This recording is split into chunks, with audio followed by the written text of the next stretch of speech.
Hi guys, ArchieLuxury on the Paul Pluta channel. Today I'm doing paid review 22QC1.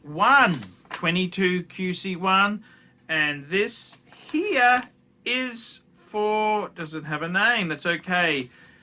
Here we go. He wants to remain anonymous. Here we go. Dear Arch, my name is Paul. Oh, Paul. I work in the entertainment industry. Quick, wristwatch check. I'm wearing my Rolex Skydweller today. Skydweller, baby. Hi, dear Arch. My name is Paul and I work in the entertainment industry. I just saw that business was a bit slow and wanted to do my bit for the Pontiff. Thank you so much. And finally get a paid review of my collection. I also wanted to congratulate you on your channel and thank you for being so real. In a world where everyone just wants to flex and get views and corporate sponsors, you have always stayed true to yourself and told it like it is. One can only admire your unfiltered, brutal, obnoxious honesty. Your knowledge of and love for watches is second to none. I've been watching your videos since 2010. I remember back then only you and that guy Breitling Source were putting up regular content. But you were the only one that constantly made me laugh out loud. I have the theory that you are in fact a conceptual artist and the whole ArchieLuxury AC3 YouTube channel is some sort of elaborate art installation. Sometimes it's just too good meta for it just to be about watches. My collection. Here we go.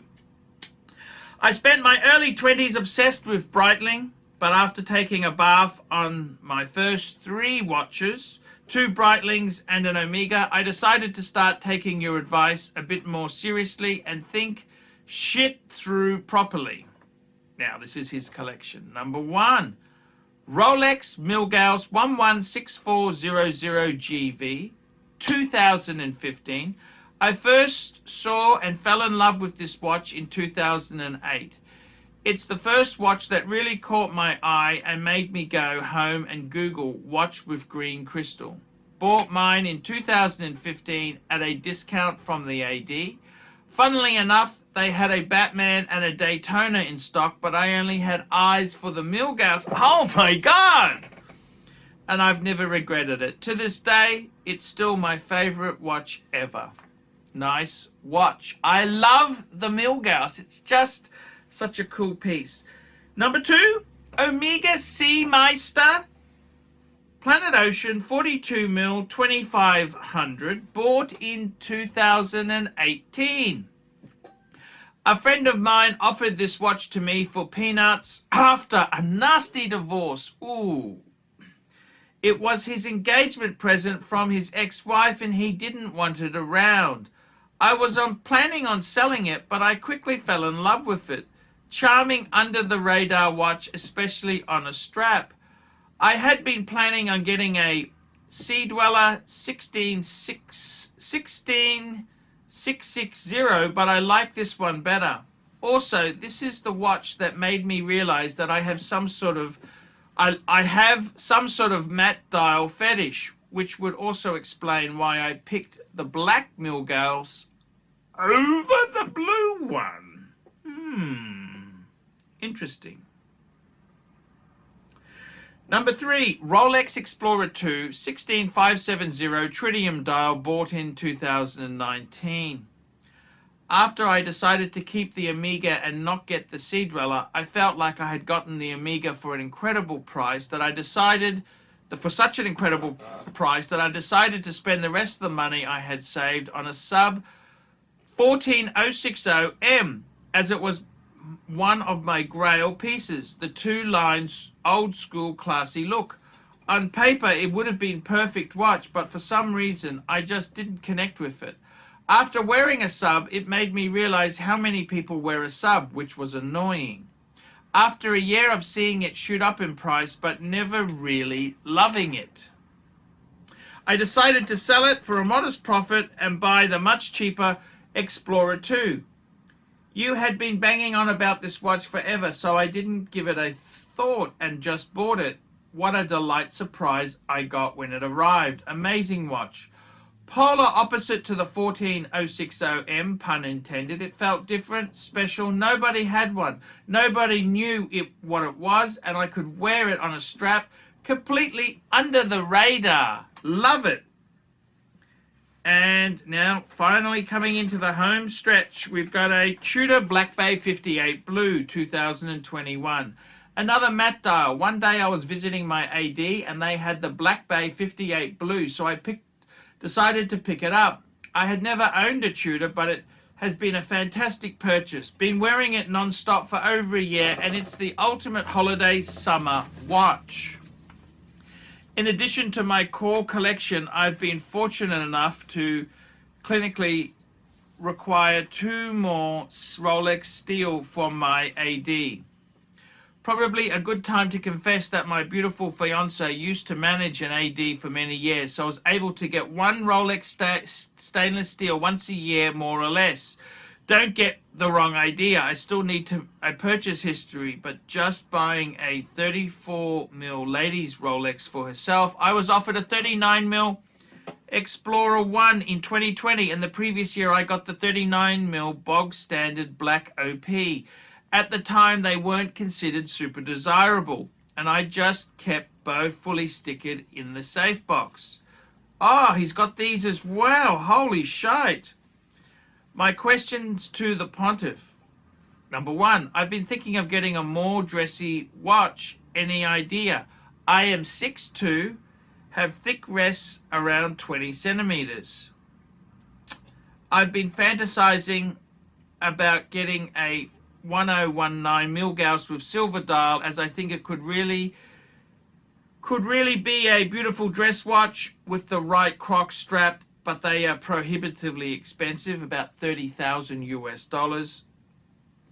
What do you think about the Jaeger Master Control moon phase calendar? Would you keep both stickered Rolexes or sell one or both to fund this next purchase? Thank you and keep up the great work. Best regards, Paul. So, Paul, what an amazing story. So let's just go through his collection briefly. We've got the Milgauss, the GV Black. Absolutely, I love that watch. That is a one and done Rolex. Love it to death. Well done. You've got the Omega Seamaster Planet Ocean 42mm, the 2500. Great watch. I quite like the story to it. Nothing wrong with that at all. I think that's cool. You've got the Explorer 2. That's your bit of vintage. These are actually, when you talk about classic cars, you talk about vintage cars. Vintage cars are like those 1920s, you know. Then you've got classic cars, 1960s, 1970s sort of cars. Then you've got modern cars. So in the horological wristwatch world, your Explorer 2 is like a classic car, because the Sapphire, the 16570s, they came out 16550 in the mid 80s, and the 16570 came out. They only did the 16550 for a year or two before it was replaced by the 16570. So it's really a classic because it's tritium, Hol's case, just such a cool piece. I love that watch. That's a great watch. I love the Tudor Black Bay 58. That's a wonderful watch. And you've mentioned there, you have got 2 watches. You've got a 39mm Explorer 1 and you've got a 39mm Oyster Perpetual. Okay, so my advice to you, what a great position to be in. You know what? I tend to think with your collection there and your connections, I would probably stick with Rolex, okay?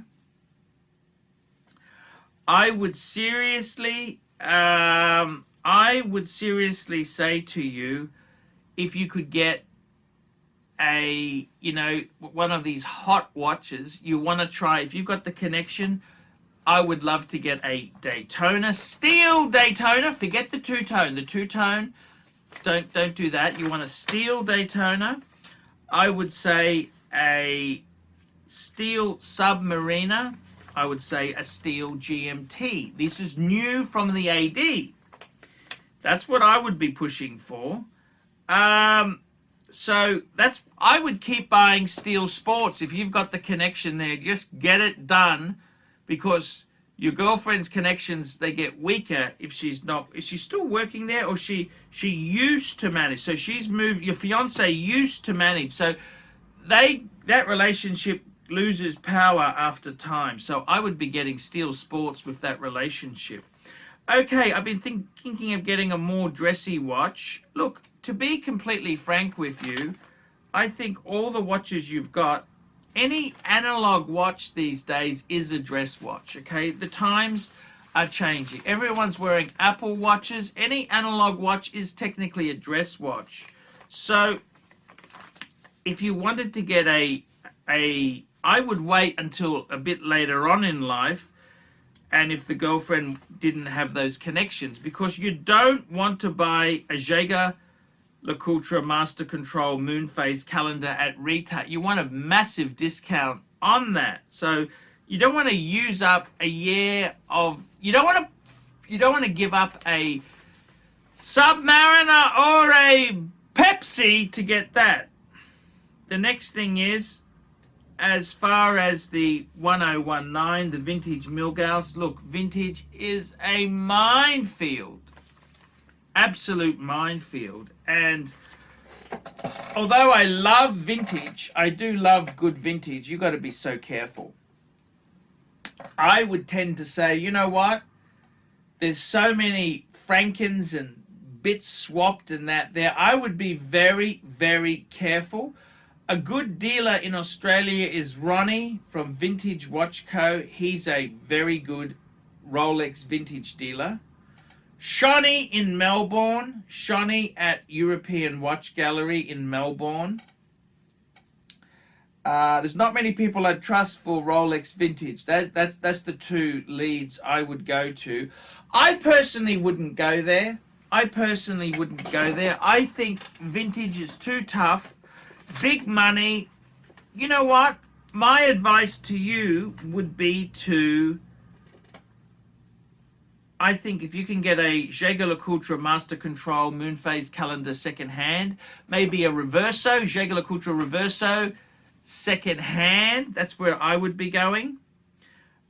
I would rather, if you've got this contact at the AD, I'd rather use this contact to get hot watches. I would say that the watches, number one, you want a Daytona, but that's going to be impossible. Number two, steel Submariner. Doesn't matter date or no date, you want that. And you want a steel GMT. Okay, that'd be either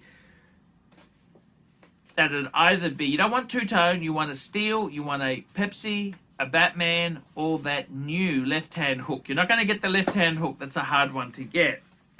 So my advice to you, pre-owned Jaeger-LeCoultre would be I reckon the Reverso would be the way I would go personally. But if you've still got your fiance's contact, use that whilst you can. So I would be getting a steel GMT or a steel Submariner. That's what I would do before you start getting the dress watch.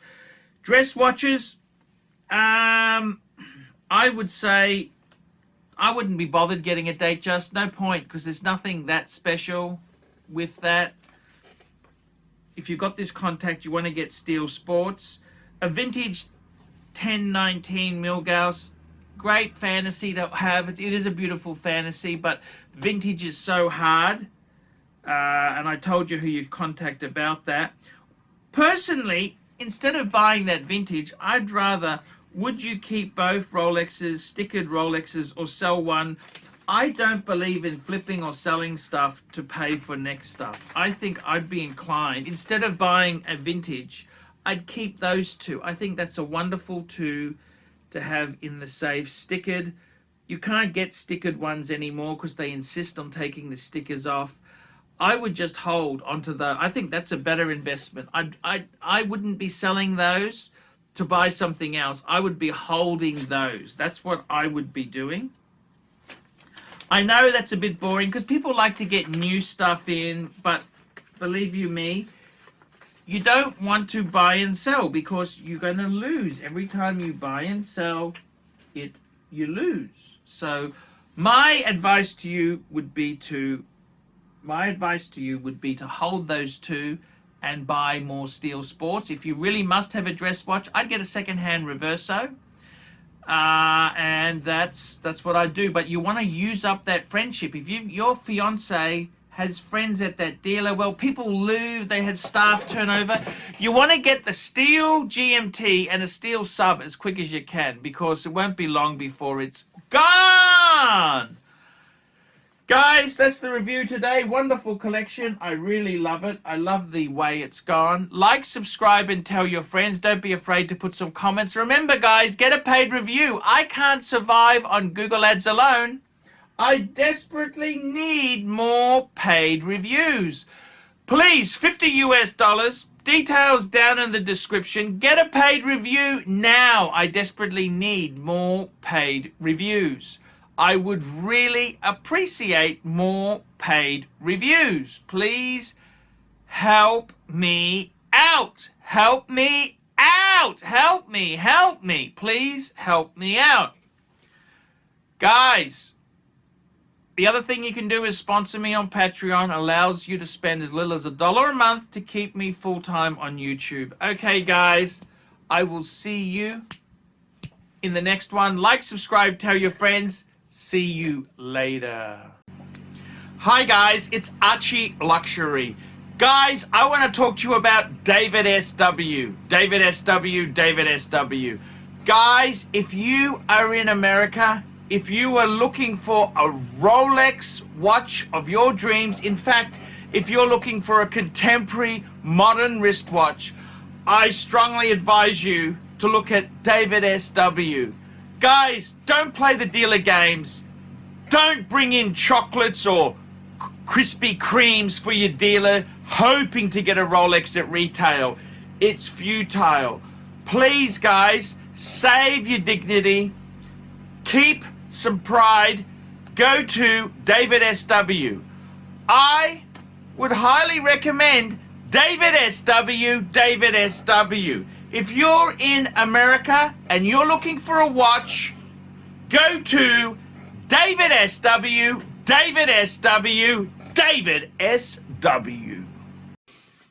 Hi guys, ArchieLuxury, and today guys, I'm very proud to introduce a new sponsor of the ArchieLuxury and the Paul Pluta channels. Who am I talking about? WatchShopping.com, WatchShopping.com. Check them out, guys. Jump online, check out WatchShopping.com. These guys here have been in business since 2017. Worldwide shipping and distribution. Over 10,000 wristwatches in inventory. Stock in hand. And 90 plus different brands. New and pre-owned. Now, the good thing about WatchShopping.com, trusted by over 4,000 reviews on Chrono24 and Trustpilot. Your one-stop shop to buy any watch your heart desires. Please, guys, check out WatchShopping.com, WatchShopping.com. I'm ArchieLuxury, and check out WatchShopping.com. Hey guys, ArchieLuxury on the YouTube sensation, the Paul Pluta channel. Guys, I need you to help me out, guys. I can't survive on Google Ads alone. I need you to request a paid review. $50 US. Look down in the description. $50 US. I will review your collection. I'll tell you what I think of it, and I'll give you some pointers. The other thing is, guys, you can sponsor me on Patreon. Patreon allows you to pay a couple bucks a month, $1, $2, $5, whatever you want, and it keeps me going on YouTube because, guys, I'm in a niche. Nobody can make money out of the views I get. The views are crap because it's a small, specialized area, and I don't talk about garbage for the sake of views. Guys, sponsor me on Patreon. Look down below. and I will see you in the next one.